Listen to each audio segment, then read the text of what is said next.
날씨가 점점 무더워지고 또 교회적으로는 성경학교 수련회를 생각하며 기도하고 있습니다. 여름이 되고 교회에서 성경학교 수련회를 생각할 때 제가 젊은 시절에 출석했던 교회의 한 장면이 늘 잊혀지지 않습니다. 그때도 성경학교가 진행되고 있었고 그날은 유치부 성경학교가 진행되는 날이었습니다. 모든 것을 다 평화롭게 잘 마치고 이제 정리하는 시간이 되었는데 그때 교회 25인승 버스가 있었어요.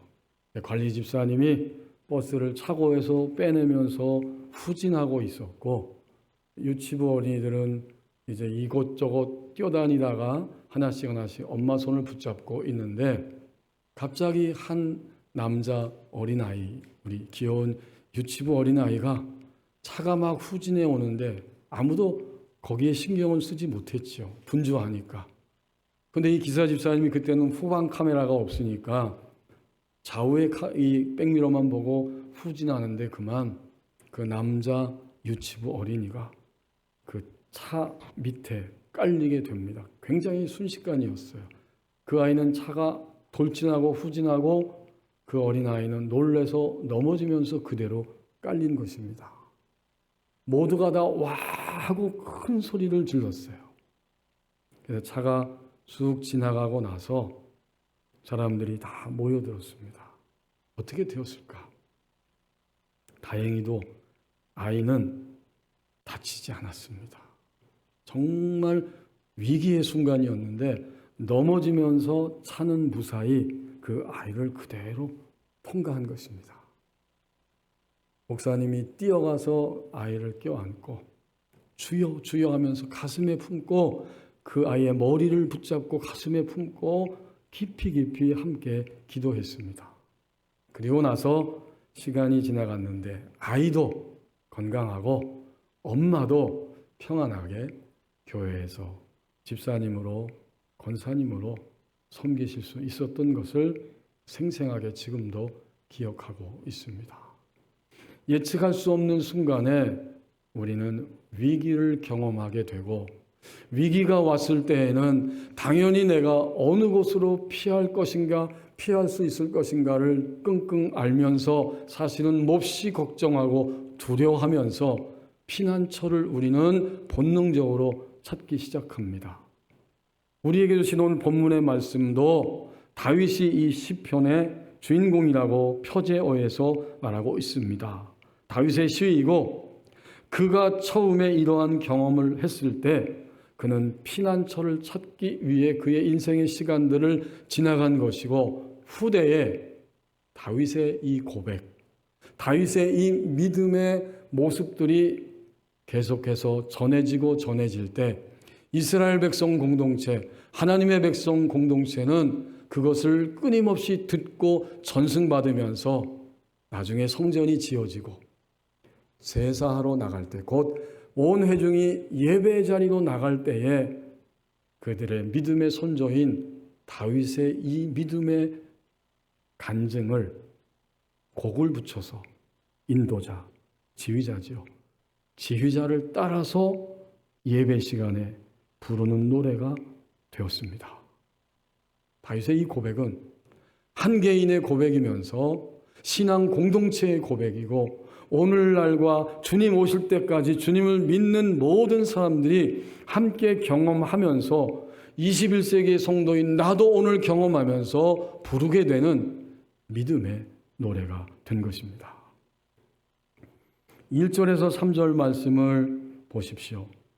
다윗은 지금 굉장한 위기 가운데 있고 그를 아끼고 그와 함께하는 친구들이 지인들이 모여서 웅성거리면서 이야기하는 것입니다. 뭐라고 말했을까요? 1절에 보면 틀림없이 다윗 넌 지금 여기 그대로 있으면 안 돼. 빨리 내가 아는 그런 피할 장소 너의 산으로 도망하라. 1절 하반절에 그 말이 나오죠.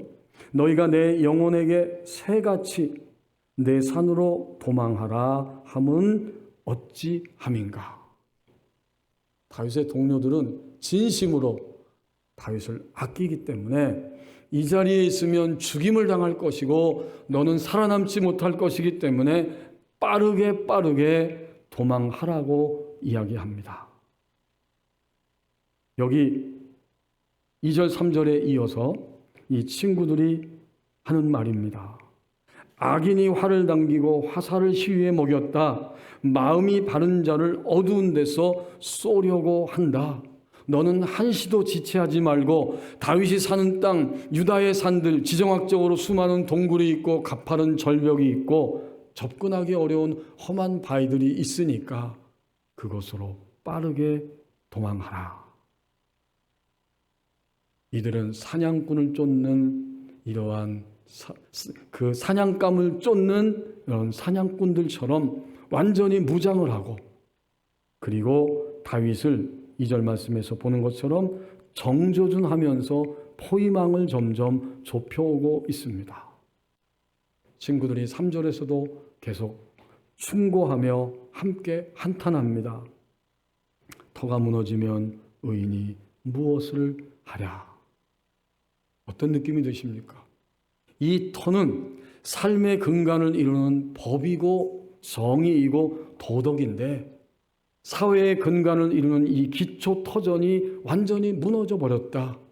의인은 어떻게 해볼 방법도 없고 할 만한 힘도 없다. 절망이면서 무력감입니다. 오늘 우리가 정의를 말하고 정의를 주장할 힘조차 없어져 버린 이런 시대를 우리는 살아가고 있지 않느냐. 그러면 요 1절에서 3절 말씀, 이 11절 전체 시편을 통해서 볼 때 다윗의 형편과 처지는 무엇이었을까요? 그것은 무엇보다도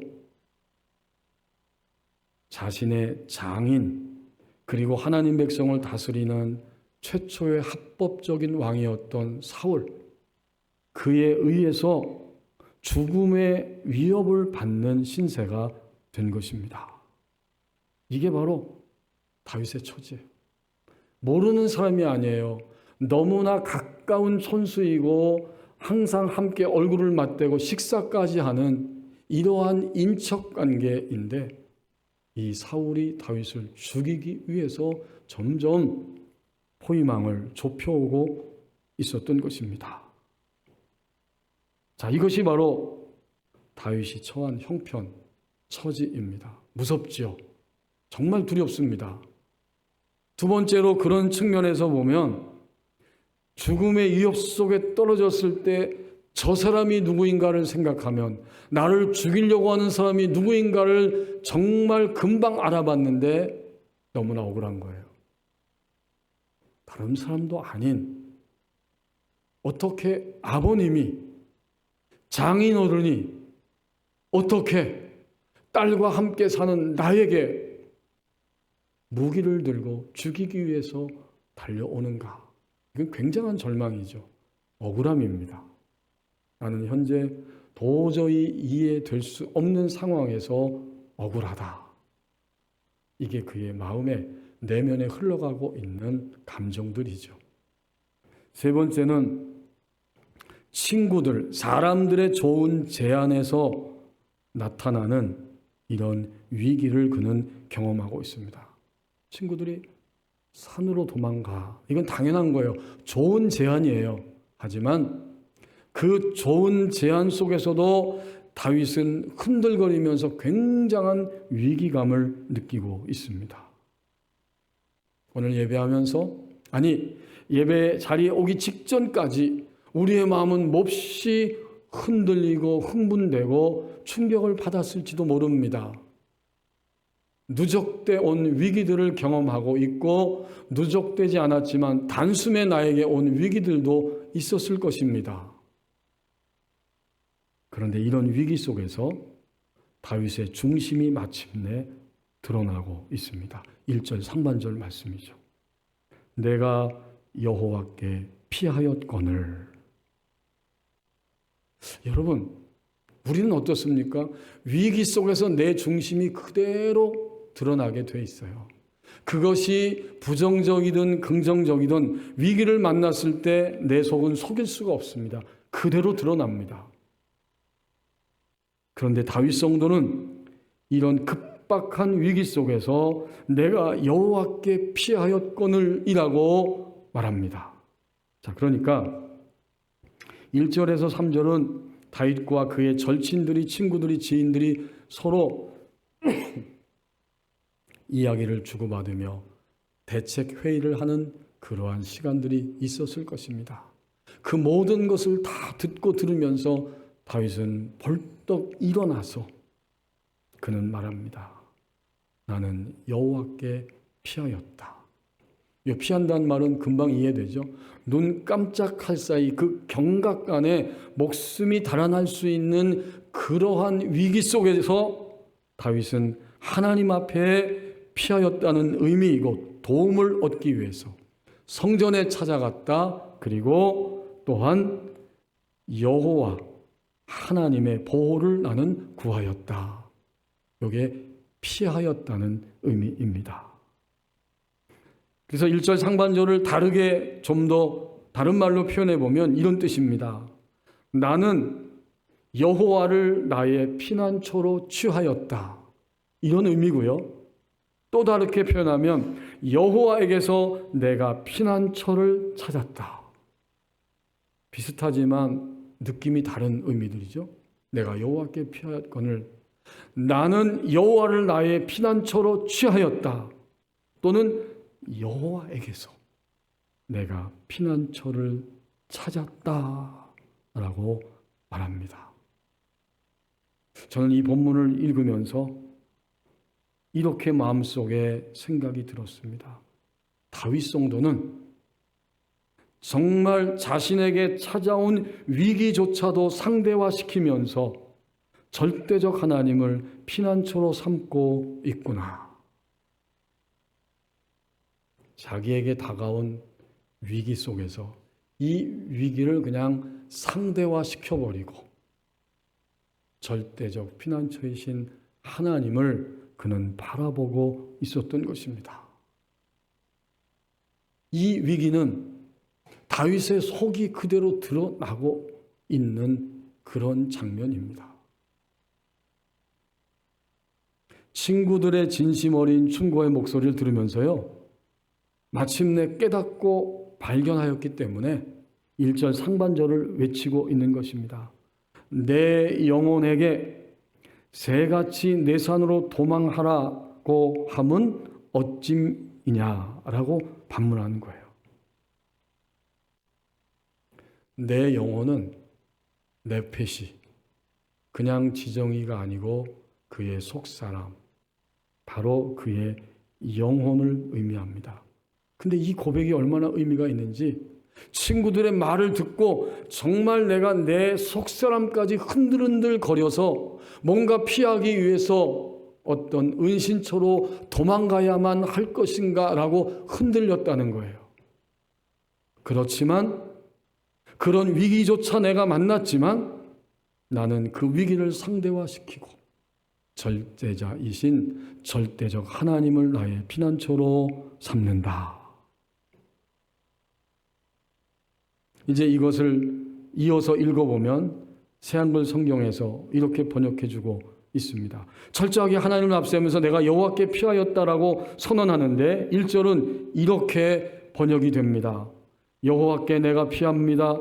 어떻게 그대들이 나에게 이렇게 말하나요? 새처럼 산으로 날아가라. 위기의 상황에서 영혼을 흔드는 유혹의 목소리가 들렸지만 그것조차도 밀어버리면서 여호와에게서 내가 피난처를 찾았다라고 선포합니다. 어떤 나라의 산악 부대원들이 훈련을 하고 있었습니다. 특수부대죠. 깊은 산 중에 들어가서 훈련 중이었는데 그 산악은 험악하기로 정평이 나 있는 산이었습니다. 훈련 중에 갑자기 폭설이 내려서 길을 잃고 말았습니다. 어디가 어딘지 모르게 되었어요. 하루 이틀 3일이 지나도 길을 찾지 못하면서 이 부대원들의 마음속에는 절망이 계속 쌓여갑니다. 우리는 어쩌면 죽음을 예감할 수밖에 없다. 도저히 어느 곳으로 가야 할지 알 수 없기 때문에 며칠 길을 찾아 헤매다가 그들은 마침내 낙심하고 지쳐서 쓰러졌습니다. 이제는 죽음만이 그들을 기다리고 있는 상태이죠. 그때 한 병사가 배낭을 뒤지다가 지도 하나를 발견했습니다. 대원들은 눈이 번쩍 띄어져 가지고 지도를 따라서 가자 하고 지도에서 가장 가까운 마을이 있는 방향으로 방향을 정하고 무작정 끊임없이 힘을 다해 걸어가고 걸었는데 마침내 구조가 되었습니다. 구조되어서 보니까 이 부대원들이 굉장히 충격을 받았다고 그래요. 왜 그랬을까요? 자신들이 보고 있었던 지도가 원래 목적지의 지도가 아니라 전혀 다른 곳을 나타내고 있는 지도였기 때문입니다. 엉뚱한 곳으로 간 거예요. 하지만 그때 그들은 깨달았다고 고백합니다. 포기하지 않으면 다른 지도를 보고서도 구조될 수 있구나 라고 깨달았고, 또 하나는 절망 가운데 포기는 없어야 한다는 것 역시 몸으로 생생하게 느끼면서 깨달았습니다.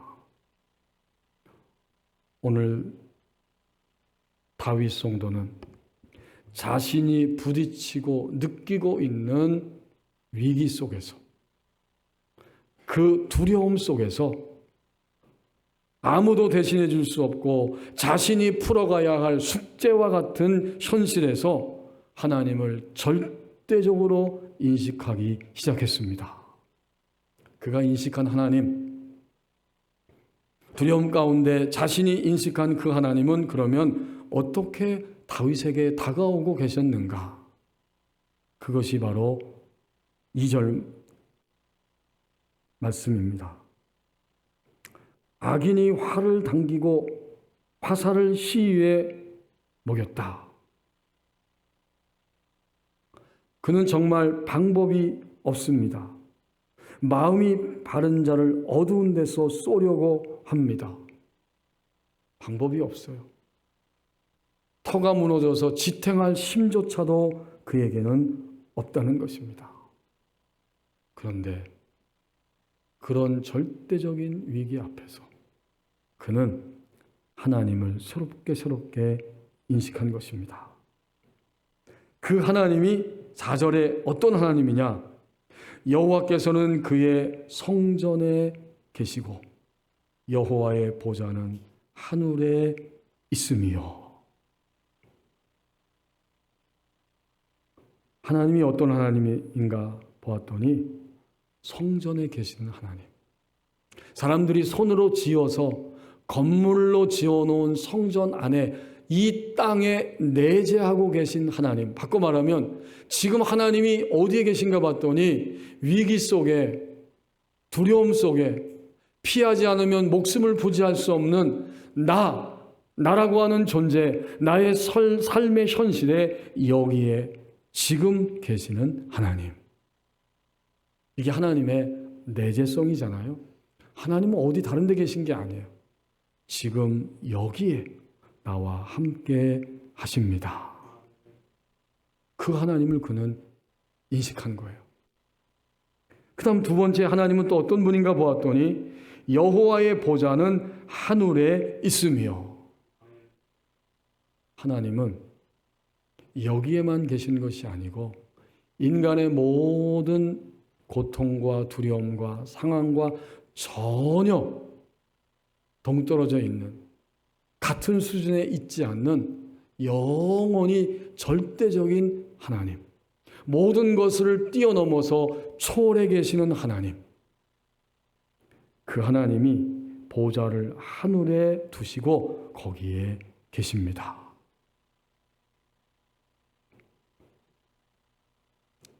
그 내재적 하나님 또는 초월적 하나님이 어떻게 계시는가 보았더니 4절에서 이렇게 말하고 있습니다. 그의 눈이 인생을 통촉하시고 그의 안목이 그들을 감찰하시도다. 요 4절 속에 하나님에게서 나의 피난처를 찾았다고 고백하는 다윗이 고백한 그 하나님을 새롭게 그는 인식하고 있습니다. 절대적 하나님을 새롭게 경험하고 있는 거예요. 이 하나님 때문에 더욱 다윗은 두려움 속에서 안식하는 삶을 향해 나갈 수가 있게 되었습니다. 다시 4절을 보십시오. 여호와는 이라고 내재적 초월적 하나님을 그가 분명히 새롭게 인식하는데 그 하나님이 뭐라고 계시는가? 그의 눈이 인생을 통촉하시고 그의 안목이 그들을 감찰하시도다. 통촉하신다는 거죠. 통촉하신 것은 살펴보고 계신다. 굽어보고 계신다. 그런 뜻이잖아요. 하나님이 그냥 가만히 계신 것이 아니라 눈을 뜨시고 우리처럼 이런 인간적인 눈이 아니죠. 인생들을 위기 가운데 있는 나를 살펴보고 계신다. 그리고 요 말 속에는 사람의 눈으로는 보이지 않는 부분까지도 살펴보고 계신다. 그런 뜻이 담겨져 있습니다. 그 다음 하나님은 살펴보실 뿐만 아니라 그분의 안목, 그분의 눈길은 그들을, 인생들을 감찰하시도다. 이 단어, 감찰한다는 단어는 검증해 보신다 그런 뜻입니다. 시험하여서 어디에 속해 있는지, 내가 지금 너를 볼 때 어디에 속해 있는지, 과연 정죄의 대상인지 내가 인정할 수 있는 인정의 대상인지 그것을 점검하여서 바라보시면서 알고 계신다. 이런 뜻이 담겨져 있어요. 하나님이 만약 오늘 예배하는 나를 보실 때 어떻게 보고 계시는가? 오늘 성경이 그대로 이야기해 주잖아요. 나를 살펴보고 계시는 거예요.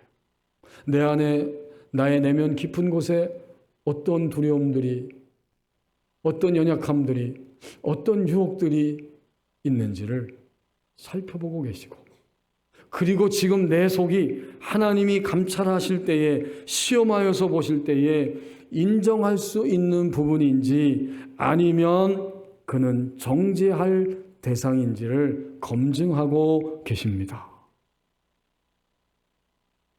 이건 정말 다윗 성도가 발견했는데, 하나님이 다윗 성도는 그 시대에서, 오고 오는 세대에서 모든 사람들에게는 우리 자신이 하나님을 어떻게 알고 있느냐 하는 것을 도전하는 말씀이에요.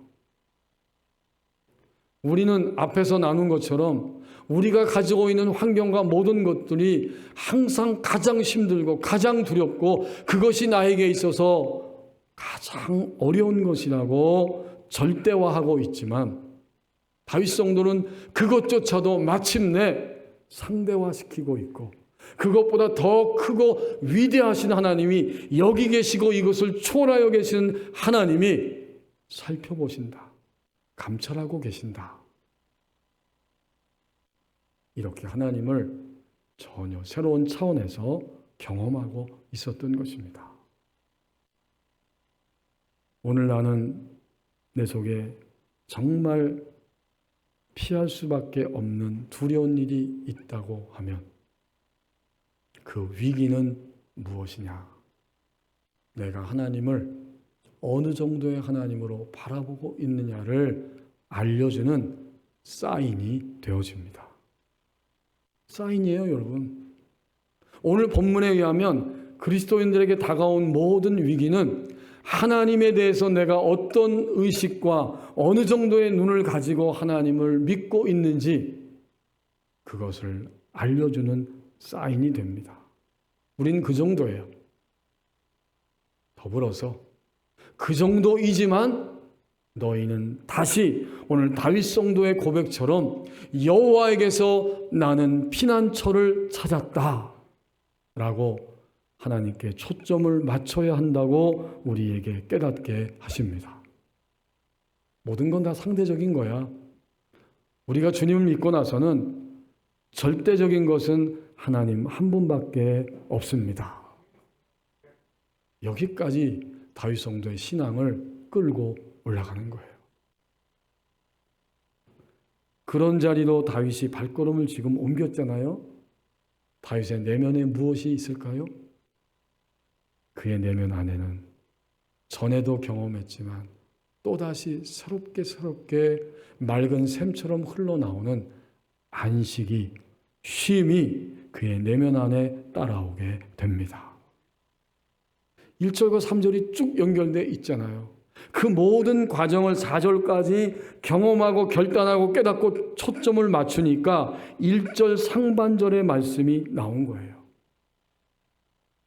진심 어린 충고를 하고 있는 그 고마운 친구들 앞에서 내가 여호와께 피하였거늘 나는 여호와를 피난처로 취한다. 나는 여호와에게서 피난처를 발견하였다. 그렇게 고백하였던 것입니다. 제가 어제 말씀을 준비하면서 잠깐 인터넷을 검색하고 있는데 우리가 살고 있는 이 파주시, 이 동네가 꽤 유명한 동네예요. 거기 인터넷에 이렇게 표현되어 있더라고요. 심장이 쫄깃해지는 순간, 걷기만 해도 등골이 서늘해지는 스릴 만점, 국내 출렁다리 4대 명소. 첫 번째 명소가 금방 인터넷에 떴는데 보니까 바로 파주에 있는 마장호수예요. 네, 여러분 올여름에 휴가 때 어디 다른 데 출렁거리 가겠다 뭐 그것도 좋아요. 여기 마장호수만 가도 돼요. 왜냐하면 인터넷에 객관적으로 말하고 있더라고. 파주 마장호수가 그 국내 출렁다리 4대 명소 중에 하나다. 제가 알고 있는 어떤 분들은 이 출렁다리를 초입까지만 딱 발을 들여놓고 끝까지 못 가는 분들이 종종 있어요. 용감하게 발을 들여놨는데 몇 걸음 가면서 이젠 유리가 투명해지고 밑에 바닷물이 보이잖아요. 그때부터는 현기증이 나고 토할 것 같고 어지러워서 발걸음을 못 옮겨요. 여기 빙긋이 웃는 분들은 뭐 그 정도도 못해 뭐 그런 표정들 같아. 수년 전에 야외 갔을 때도 우리 교우들은 그 출렁다리 잘 건너가시더라고요. 출렁다리를 건너는 비법은 하나밖에 없다고 생각합니다. 밑을 보는 게 아니라 발을 들여놓고 저 끝 지점, 마지막 지점만을 쳐다보고 발걸음을 성큼성큼 옮기면 마침내 목적지에 도달할 수 있습니다. 그게 출렁다리를 건너는 비결 중에 하나예요. 오늘 다윗은 출렁다리를 건너면서 지금 벌어지고 있는 환경과 일들이 사실이지만 거기에 눈을 맞추고 거기에 몰입된 게 아니라 하나님께 초점을 두고 있습니다. 그래서 다윗은 출렁거리는 자신의 위기 가운데에서 그 위기를 성큼성큼 건너가고 있었던 것입니다. 이제 우리도 그 길을 갈 수 있습니다. 그리고 반드시 가야 합니다. 어떻게 갈 수 있을까요? 오늘 다윗의 이 위대한 노래를 들으면서 우리는 그 방법을 깨닫게 됩니다. 먼저 우선은 멈춰야 합니다. 멈추는 걸. 자신을 둘러싼 모든 위기 속에서 그는 멈추었어요. 온갖 생각과 계획과 상상 앞에서 멈추었습니다. 딱 멈추었어요. 그리고 나서 두 번째는 어떻게 했는가? 정직하게 들여다보기입니다. 하나님을 신뢰하면서 정직하게 자신의 내면을 들여다본 거예요. 그날까지 살면서 내가 두려운 일도 있었지만 기쁜 일도 있었고 이런저런 일들을 경험하면서 여기까지 왔다. 그런데 지금은 가장 최대의 두려운 일이고 무서운 일이다. 내 안에 정직하게 내면을 들여다보니까 나에게는 두려움이 있고 방법이 도저히 생각나지 않는다. 정직하게 자신의 내면을 들여다보는 거예요. 그리고 그 내면을 있는 그대로 주님 앞에 말씀을 드리는 겁니다. 여러분, 성경은 항상 쉬워요. 원리는 너무나 분명하기 때문입니다. 세 번째는 어떻게 되느냐? 하나님을 신뢰하며 정직하게 자신의 내면을 들여다보고 자신의 상태를 말씀드리고 다 인정했어요. 세 번째는 들려주시는 대로 행동함입니다. 말씀드리면 하나님은 어떤 경로를 통해서든지 우리의 영적 생명만큼 다가오셔서 우리가 알 수 있도록 우리에게 들려주십니다. 그러면 들려주신 대로 나는 몸을 움직여 행동하는 거예요. 한국 사회에서 가장 심각한 질병 가운데 하나가 우울증입니다. 정신건강의학과 전문의 김병수 이 의사분은 자기가 운영하는 병원에 찾아오는 분들에게 우울증 처방을 해주는데 그 처방이 뭔가 봤더니 너무나 의외였어요. 우울증에 대해서 이야기합니다. 우울증은 우리의 삶은, 우리의 기분은 굉장히 힘이 셉니다. 생각보다 기분이 앞섭니다. 생각을 바꾸면 기분이 달라진다고 흔히들 말하지만 실제로 그렇지 않습니다. 우울해지면 나는 아무것도 할 수 없고 하고 싶지도 않고 못할 것 같다. 이런 느낌이 마음을 지배한다는 거예요, 환자들이. 그때 이 의사 선생님은 이렇게 처방을 내립니다. 이런 상황 속에서 당신이 활동할 수 있는 계획표를 아주 잘게 쪼개면 적은 의욕으로라도 뭔가를 할 수 있다는 거예요. 우울증 환자들에게 아침에 일정한 시간에 일어나는 것만이라도 하십시오. 기상 후에 따뜻한 물로 몸을 움직여 샤워만이라도 하십시오. 이것조차 못한다면 아침에 일어나서 외출할 때 부끄럽지 않을 정도의 옷으로 갈아입으십시오. 햇빛을 쬐고 걸으면 좋겠지만 그것이 힘들다면 누워있지 말고 창가에 앉아 햇빛을 쬐야 합니다. 우울하다고 하는 주부들에게 말합니다. 외출 약속이 없어도 간단한 기초 화장 정도는 하십시오. 그리고 결론 부분에서 이렇게 말합니다. 우울증 치료의 가장 효과적인 활동 하나를 꼽으라고 하면 그것은 행동, 운동입니다. 근데 사람들은 생각이 바뀌면 우울증이 치료된다고 생각하지만 먼저 몸부터 살살 달래가며 행동을 활성화할 때 이것이 우울증 치료에 제일 중요합니다.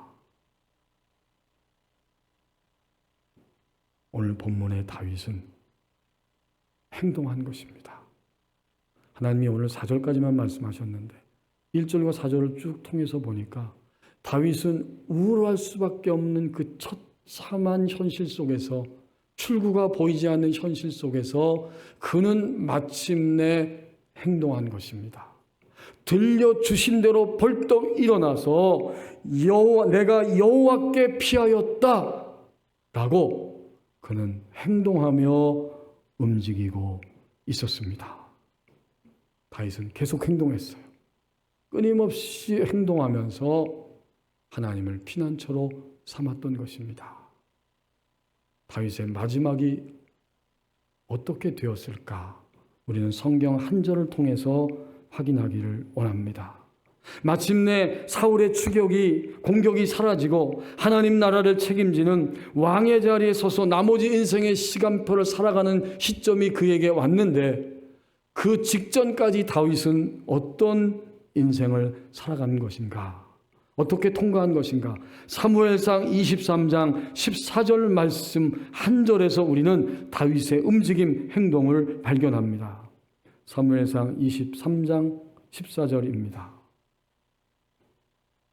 다윗이 광야의 요새에도 있었고 또 십광야 산골에도 머물렀으므로 사울이 매일 찾되 하나님이 그를 그의 손에 넘기지 아니하시니라.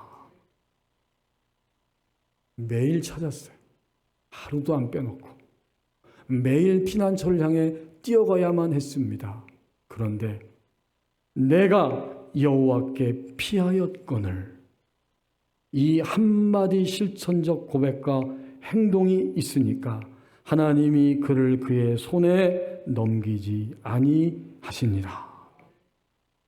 유일한 피난처이신 여호와에게서 유일한 피난처 되시는 하나님을 발견하였습니다. 그는 정말 피난처에서 피난처를 발견하는 인생을 살아갔습니다. 기도하겠습니다.